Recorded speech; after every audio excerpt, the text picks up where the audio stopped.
The title of this skit is તબીબો સામે હિંસા.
કેટલા કામ શું કામ કરે છે?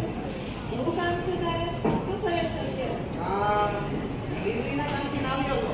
ચાય ગરમ મારે કપડા મારે મેડમ વિચારે છે કે રેસ્ટોરન્ટમાં ચા નાસ્તા. અરે ના તમને ના ભાઈને શીખ કરી એટલે જા લેવા ફોન ઉતાર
એમને કોણ સમજાવે કે અમે સેવાના કાર્ય કરે છે પૈસા માટે કોણ કરીશું સાહેબ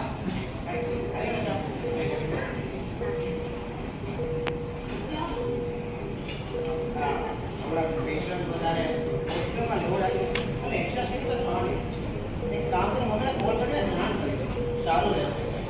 વાત તો સાચી છે પણ આપણે જાતે જ આપણી યુઝ કરીશું લોકોની સેવા કરવાનું તો આપણું કામ જ છે. હા તો ભાઈ બોલ કે મને ડિસ્ટર્બ ના કરે.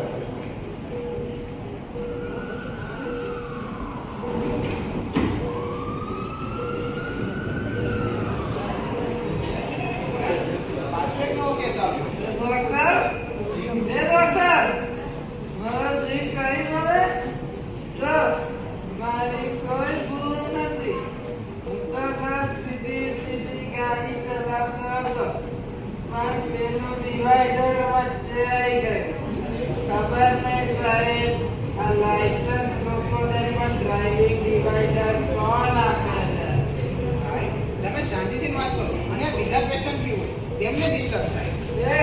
તારે શું છે તો ચૂપચાપ તારું કામ કર. ચૂપચાપ બેઠેલો ભાઈ. ડોક્ટર એ ડોક્ટર મારા ભાઈના હાથ ખૂબ જ ગંભીર છે એને ઠીક કરો. જોઉં છું એક સેકન્ડ. હાલ તો આપણી સ્થિતિ સ્ટેબલ લાગે છે અને આમ બી અમારે ક્રિટિકલ કેસ જોવા જવાનું છે તો તમે રૂકો હું આવીને એમને જોઈ લઉં છું. સ્ટેબલ? અરે ડોક્ટર છે આંધી. શું બોલો છો તમે? મારા ભાઈ એટલા ધનવાન છે અરે તું કઈ જા સ્ટેબલ છે. અરે જો અમે તમારી ચિંતા સમજીએ છીએ પણ મેમને ક્રિટિકલ કેસ આવ્યો તો તેમને પેલા ક્લિનિકલ કરવો પડશે. હા બોલે ધીરજ રાખો તમારા ભાઈને કશું નહીં થવા દે. હું ધીરજ કેવી રીતે રાખીશ? મારા ભાઈને અત્યારે જ તમે શાંતિથી વાત કરો. અમે પણ શાંતિથી વાત કરીએ છીએ ને. અમે ખાલી અમારો પ્રોટોકોલ ફોલો કરીએ છીએ. અમે તમારી સાથે ઇજ્જત વાત કરીએ. તમે દાદાગીરી બતાવો છો. તમે આવું ના કરી શકો શાંતિ. સિક્યોરિટી આ મહિનામાં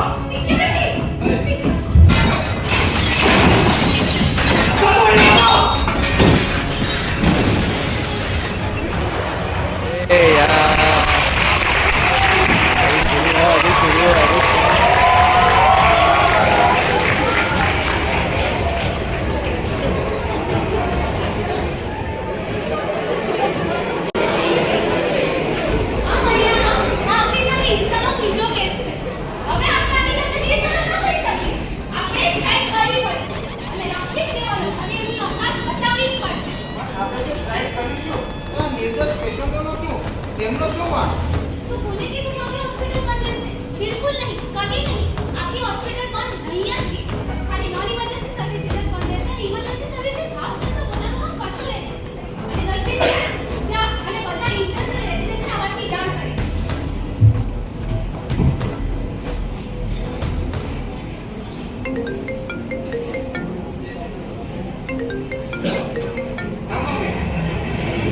તું કેમ છે? તને કશું થયું તો નથી ને? ના, હજી સુધી તો હું ઠીક છું. પણ ખબર નહીં આગળ જઈને શું થઈ જાય. આવું ના બોલ બેટા, કાંઈ નહીં થાય, હિંમત રાખ. પણ મમ્મી અમારે હિંમત કેમ રાખીએ? અમે આ લોકોની રક્ષા કરીએ છીએ પણ અમને બચાવવાનું કોણ? હવે તો ડર લાગે છે કે કશું થઈ ના જાય. ભગવાન પર ભરોસો રાખ, કશું નહીં થાય. ચાલો ચાલ મારે અત્યારે વાત નહીં કરવી. ફોન મૂકી દઉં.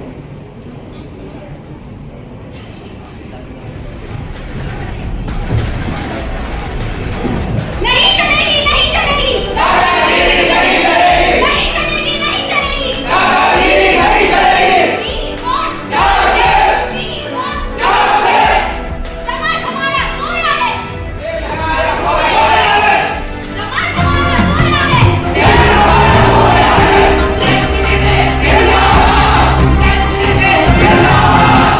હું મહિમા પટેલ તુફાન એક્સપ્રેસ ન્યૂઝ ચેનલમાંથી બોલું છું અને તમે જોઈ શકો છો કે ડોક્ટર્સ પોતાની માંગો પૂરી કરવા માટે હડતાલ કરી રહ્યા છે. તો ચાલતા ડોક્ટર્સ કે ન્યૂઝમાં તો જાય.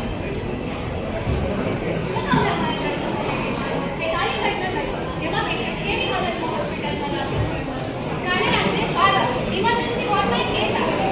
જે પેશન્ટ હતો એ દારૂ પી અને ગાડી ચલાવીને આવેલો હતો અને તે અકસ્માત સર્જાયો હતો જેથી તે ઇજાગ્રસ્ત થયો. મેં એને ફર્સ્ટ એડ આપીને રાહ આપવા કાઢ્યો. તો તમને ખબર પડી એના વિશે તમે શું કહેવા માંગો? ખોટી ભૂલ હતી તો અમે એમને ફર્સ્ટ એડ આપીને રાહ જોવાનું કીધું. એટલામાં એમના રિલેટિવ આવી અને મારા ભાઈને દાદાગીરી કરવા લાગ્યા. મેં એની સાથે ઇજ્જતથી વાત કરી તો એને મને લાફો મારી દીધો. આ રક્ષિત જેવા લોકો પોતાના પૈસાના પાવરનો દુરુપયોગ કરી અને સમાજમાં દાદાગીરી બતાવે છે. અમે લોકો 12 કલાક 24 કલાક પોતાની ઊંઘ બગાડીએ છીએ, લોકોની મદદ કરીએ છીએ, સમાજની સેવા કરીએ છીએ. તો સામે થોડું પણ સન્માન, થોડીક પણ ઇજ્જતની લાયક નથી અમે લોકો. We want justice! We want justice! नहीं चलेगी, नहीं चलेगी! दादागिरी नहीं चलेगी! नहीं चलेगी, नहीं चलेगी! दादागिरी नहीं चलेगी! જે પણ હોય એ શર્તના હકો છે. તો હવે તમારી માંગો શું? અમારી આ હડતાલનો મુદ્દો શું છે? આ હડતાલ દ્વારા અમારી બે જ માંગો છે. પહેલી, રક્ષિત જેવા લોકોને સજા મળવી જોઈએ, કડકથી કડક સજા બનાવવા જોઈએ. અને બીજી કે અમારી સિક્યોરિટી માટે, અમારી સેફટી માટે સરકારે નિયમો બહાર પાડવા જોઈએ જે અમારી તરફ હોય અમને સપોર્ટ કરે. તો અમને સુધો તો હવે આપણે એમનાથી આ મામલા વિશે જાણીએ. સર, પટના ટ્રાવેલ 18 કલાક થઈ ગયા. તો તમે આ ઘટના વિશે શું કહીશું? જે પણ થયું છે એનું અમને દુઃખ છે. કાલની ઘટનામાં જે લોકો સામેલ હતા એમના ખિલાફ કડકથી કડક પગલાં લેવામાં આવશે અને પોલીસ પ્રશાસન દ્વારા કાર્યવાહી ચાલુ કરી છે. અને અમારા પ્રશાસને એક ઉચ્ચ સ્તરીય કમિટીનું ગઠન પણ કર્યું છે જે આવી તબીબી લોકો છે એની સેવા માટે અને સુરક્ષા માટે એક રિપોર્ટ રજૂ કરશે.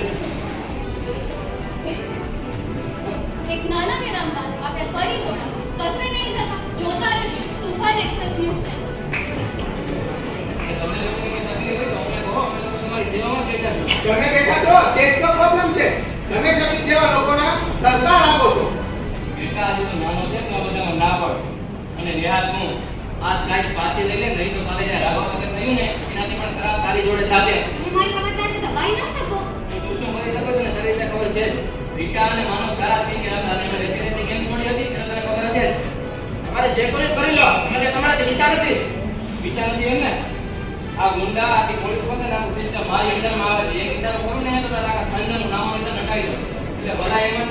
આરસી લઈ લો.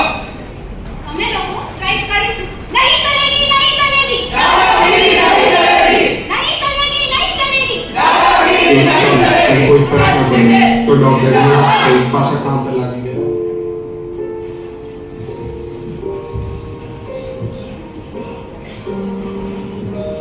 દસ દિવસ પછી કમિટીએ પોતાની રિપોર્ટ સરકાર સામે રજૂ કરી. કમિટીનો સ્પોક્સપર્સન સુરેશકુમાર ત્યાં હાજર હતો અને પાર્થ નિરાશ થઈને ટીવી પર આ બધું જોતો હોય છે.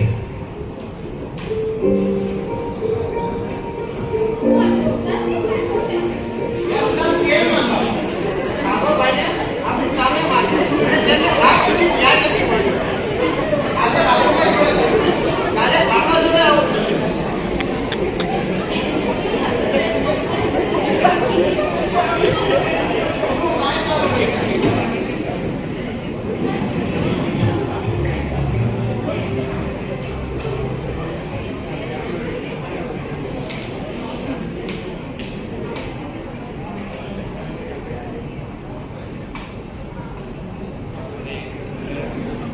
તો સુરેશ એટલી મોટી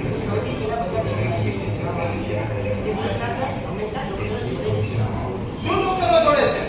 આપણા સપોર્ટમાં તો ક્યારે આ લોકો આવતા નથી.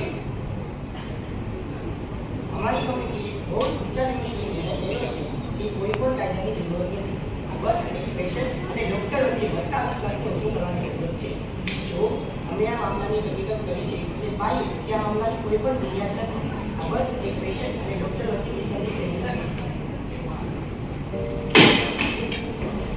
હું તો શું વિચારતો હતો કે ડોક્ટરની જિંદગી કેવી હશે, પણ આ સિસ્ટમમાં તો અમારા જેવા લોકોને દબાવી દેવામાં આવે છે. પેશન્ટની આપણે સ્ટ્રાઇક તો કરવી છે. પણ જાગૃતતા તો આવી જ છે. તો આવી રીતે બીજી તો કેમ ચાલશે? હજુ સારું વિચારતા તો સારું જ થશે. સારું સારું કેવી રીતે વિચાર્યું હતું કે લોકોની બીમારીમાં રક્ષા કરીશ, પણ આ તો આપણી રક્ષા કરવાનું જ કોઈ નથી. શું મેં મહેનત આ માટે કરી હતી? આ દિવસો માટે કરી હતી? આના કરતા તો પપ્પાના ધંધા પર બેઠો હોત તે સારું રહેતું. કમસે કમ સ્વાભિમાન વાળી જિંદગી તો જીવત. શું મેં આ ફેર ખોટી ચૂઝ કરી છે? શું મારો આ ડિસિઝન ખોટો હતો?